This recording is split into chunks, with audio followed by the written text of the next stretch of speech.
Doctor साहब, एक बहुत लैंडमार्क इनकी हुई है डील यूरोपियन यूनियन की और इंडिया की।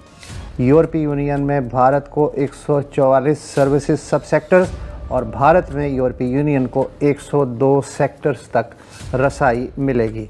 मगर finally let us be very clear, it is a huge victory for India. भाई, they have acquired another Dubai.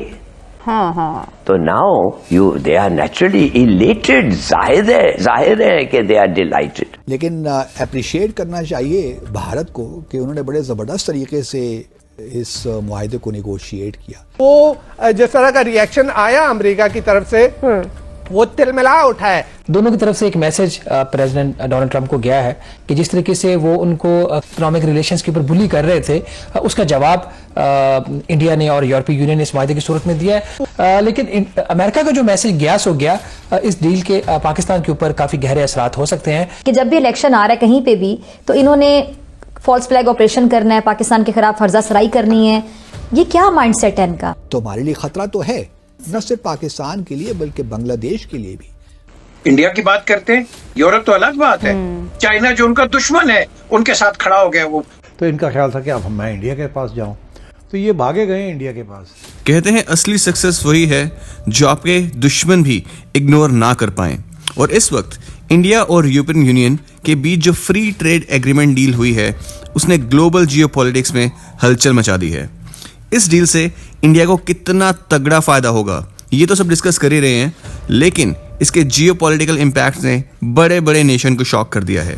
एक वक्त था जब डोनाल्ड ट्रंप इंडिया और पीएम मोदी को लेकर आए कुछ दिन कुछ ना कुछ स्टेटमेंट देते रहते थे, पर इस डील के बाद से उनके तेवर काफी बदले नजर आ रहे हैं। पिछले कुछ मंथ्स में अमेरिका ने इंडिया पर काफी प्रेशर बनाने की कोशिश की है, लेकिन इंडिया ने बिना किसी दबाव में आए अपनी स्ट्रेटेजिक इकोनॉमी मेंटेन रखी है और ईयू के साथ ये हिस्टोरिक डील फाइनलाइज की है।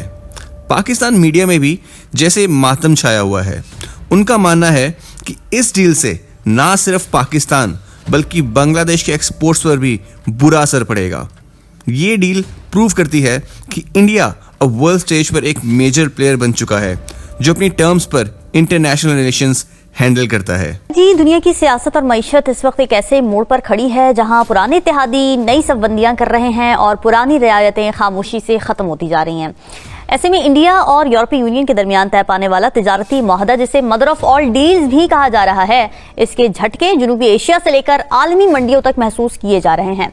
ये कहा जा रहा है कि पाकिस्तान के लिए ये मुआहदा इसलिए अहम है क्योंकि यूरोपीय मंडी में पाकिस्तानी टेक्सटाइल और गारमेंट्स को जो बढ़तरी हासिल थी वो अब कुछ खतरे में दिखाई दे रही है। वो बढ़तरी जो GSP प्लस जैसे इंतजाम की बदौलत हमें मिली थी, अब इंडियन मसनूआत को तरजीही रसाई मिलने की सूरत में कमजोर पड़ सकती है। हिलाली साहब, क्या वाकई इंडिया और यूरोपीय यूनियन के दरमियान जो ट्रेड डील हुई है उसके पाकिस्तान की मईशत पर असरात पड़ेंगे? हाँ जी, पढ़ेंगे, और इसलिए पढ़ेंगे कि स्टेटिस्टिकली लगता ऐसा है कि ज़रूर पढ़ेंगे। देखिए, इंडिया हम जो बेचते हैं टेक्सटाइल्स यूरोप को $6.2 बिलियन के बेचते हैं। ये आज मैं पढ़ रहा था, और इंडिया जो है वो बेचती है 5.2। अब आप सोचिए तो सही रामीन कि ये इंडिया बेच रहा है 1 बिलियन लेस देन पाकिस्तान, हालांकि उनके एक्सपोर्ट्स पे 12% ड्यूटी है।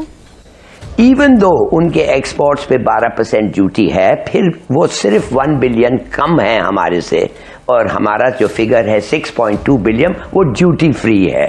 That is under the GSP plus scheme.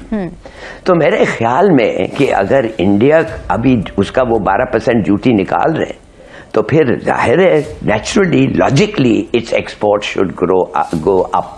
मगर एक चीज तो उनके टेक्सटाइल इंडस्ट्रीज वालों ने कह दिया है, और बार बार उन्होंने कहा है कि खुदा के लिए जो बिजली के प्राइसेस हैं पाकिस्तान में, जो पानी के प्राइसेस हैं, जो रेगुलेटरी चीजें हैं जो हमें करना पड़ता है, वो इतना टाइम कंज्यूमिंग और इतना एक्सपेंसिव है कि हम नहीं compete कर सकेंगे। मगर इस इंडिया EU एग्रीमेंट में और भी बड़े चीजें हैं।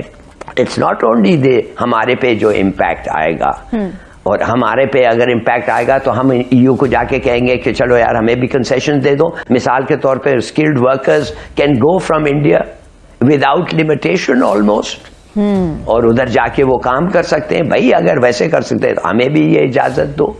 मगर finally let us be very clear, it is a huge victory for India. भाई they have acquired another Dubai. Europe अभी ये दुबई, इनको एक यूरोप दुबई बन गया इंडिया का। तो now they are naturally elated. जाहिर है कि दे आर डिलाइटेड। और मेरे ख्याल में कि हम लोगों को कुछ करना चाहिए, और खास तौर इनपुट कॉस्ट और मेरे ख्याल में ट्रेड प्रमोशन, इस पे ज्यादा हमें कंसंट्रेट करना चाहिए। ठीक है मीर साहब, जियो पॉलिटिक्स और जियो इकोनॉमिक्स एक रेस है और कंपटीशन बहुत ज्यादा है। अब पाकिस्तान कहाँ लैग कर रहा है? पाकिस्तान का सबसे बड़ा जो प्रॉब्लम है वो मैनेजरियल प्रॉब्लम है। और जब मैनेजरियल प्रॉब्लम्स होंगे starting from the grass root level and right up top, तो नुकसान फिर पुल का होगा एक्यूमुलेटेड। अब ये क्यों है? मैं बड़े अफसोस से कहता हूं कि हमारे लोगों में वो शऊर नहीं रहा कि वो नेशनलिज्म करे और काम करे। इंडिया की बात करते हैं, इंडिया का तो फ्री ट्रेड चाइना के साथ हो गया, इतनी बड़ी डील उन्होंने उनके साथ की है। यूरोप तो अलग बात है, चाइना जो उनका दुश्मन है उनके साथ खड़ा हो गया, वो ट्रेड डील्स खुल गई हैं।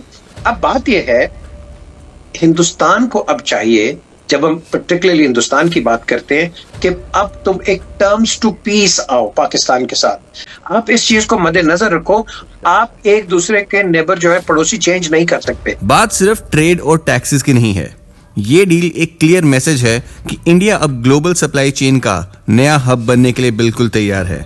जहां एक तरफ चाइना और अमेरिका के बीच ट्रेड वॉर्स चल रहे हैं, वहां इंडिया ने ईयू के साथ हाथ मिलाकर एक बहुत बड़ा स्ट्रेटेजिक मास्टर स्ट्रोक खेला है। अब सोचिए, जब यूरोपियन मार्केट में हमारे प्रोडक्ट्स बिना किसी रुकावट के पहुंचेंगे तो इसका डायरेक्ट असर हमारे लोकल बिजनेस एंड स्टार्टअप्स पर पड़ेगा। ये सिर्फ बड़े इंडस्ट्रियल हाउसेस की जीत नहीं है, बल्कि हर उस इंडियन की जीत है जो मेक इन इंडिया को वर्ल्ड क्लास बनते हुए देखना चाहता है। अमेरिका, पाकिस्तान और बांग्लादेश के लिए ये शौक इसलिए बड़ा है क्योंकि उन्हें उम्मीद नहीं थी कि इंडिया इतनी तेजी से अपनी इकोनॉमी को डाइवर्सिफाई कर लेगा। पाकिस्तान और बांग्लादेश के लिए कंपटीशन अब और भी टफ होने वाला है, क्योंकि इंडिया की क्वालिटी और स्केल अब यूरोपियन स्टैंडर्ड्स को मैच कर रही हैं। बॉटम लाइन ये है कि इंडिया अब किसी का फॉलोअर नहीं, बल्कि एक ग्लोबल लीडर की तरह बिहेव कर रहा है। मोदी गवर्नमेंट की इस डिप्लोमेटिक विन ने यह प्रूव कर दिया है कि हम अपने नेशनल इंटरेस्ट के लिए किसी भी बड़े देश से आंख मिलाकर बात कर सकते हैं। अब देखना यह होगा कि इस डील के बाद अमेरिका और बाकी वेस्टर्न कंट्रीज अपना स्टैंस कैसे बदलती हैं। लेकिन एक बात तो पक्की है, इंडिया का वक्त अब शुरू हो चुका है। आपको क्या लगता है, क्या ये एफटीए डील इंडिया को $5 ट्रिलियन इकोनॉमी बनाने में सबसे बड़ा रोल प्ले करेगी? कमेंट करके अपनी राय जरूर बताएं। अगर आपको वीडियो अच्छा लगा हो तो वीडियो को लाइक और चैनल को सब्सक्राइब करना ना भूलें। मिलते हैं अगले वीडियो में। जय हिंद।